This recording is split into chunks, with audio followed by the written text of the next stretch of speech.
have incredible trust with that guys, and some of them have an incredible pride, and the desire and do it, and we have to find a way to sooner or later, step by step, coming back.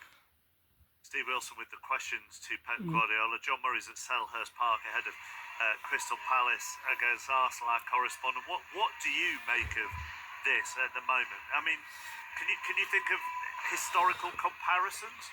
Well, what I would say, Mark, is that I thought this week the champions would use what was a free midweek for them to regroup, and that might put things right. Unthinkable that this could keep going on, yeah? Pep Guardiola made 6 changes from the team that started the Manchester derby last Sunday.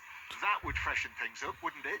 Instead, it has just, again, been more of the same. And to rub salt in it, what turned out to be the winning goal against the ageing Manchester City was scored by Villa's rising young star Morgan Rogers, who was at City but had to leave to make it elsewhere. So, the facts are, that makes it 9 defeats in their last 11 League and Cup matches for Manchester City. They've not won in 8 away matches.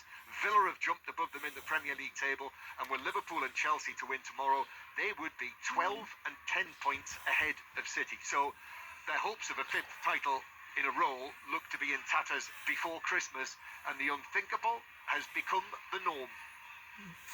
More from John later on. He's at Selhurst Park. Crystal Palace against Arsenal. Alan Shearer watched this for match of the day. And Villa were fully deserving of their 3 points. So Pep Guardiola can talk about injuries at centre-half, but City really aren't having creating an onslaught of chances against teams, are they? No, they're not, and yeah, I'm pleased you said that, because Villa deserve great credit, because I thought they were by far the better team, and they had some magnificent standout performances. I thought Morgan Rogers was superb, Tielemans in the midfield, Duran up front was an absolute nuisance to play against, and as I said, they thoroughly deserved it, and were really good on the eye. But I think there are more than one thing that is wrong with City, but for me, one of the standout big problems for them is on the turnover, when how easy it is for teams to get through them right through the middle. And I mean, Villa did it today on several occasions, and it could have been more if they'd had their shooting boots on. I mean, John mentioned Morgan Rogers. You've mentioned Morgan Rogers. We were talking earlier during the game about. I think he's the only one that's an ever-present, isn't he, for Villa in the Premier League this season?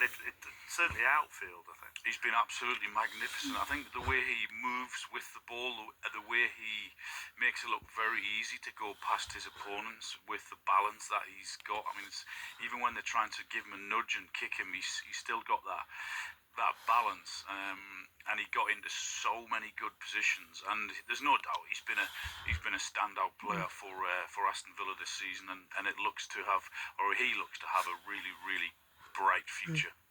And then at 3 o'clock, I'm presuming you watched Brentford Forest, did you?